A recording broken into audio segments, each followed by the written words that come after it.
जोसुकैले पनि जसका पनि राजनीतिक मागहरू छन् भनेदेखि सरकारले संवादको माध्यमबाट ती कुराहरू सुनिदिन्छ।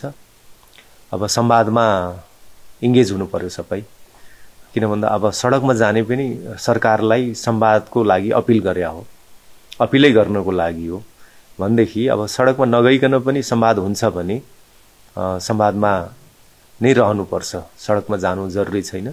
र सडकमा जानै पर्ने परिस्थिति हुन्छ भने पनि त्यो लोकतान्त्रिक अधिकार प्रयोग गर्दाखेरि अरूको अधिकारमा हनन हुनु पनि भएन, सार्वजनिक सम्पत्तिमा क्षति पुर्याउनु पनि भएन, निजी सम्पत्तिमा क्षति पुर्याउनु पनि भएन, कहीँ कतै पनि हिंसा चाहिँ हुनै भएन, अहिंसात्मक तरिकाले गर्नुपर्छ।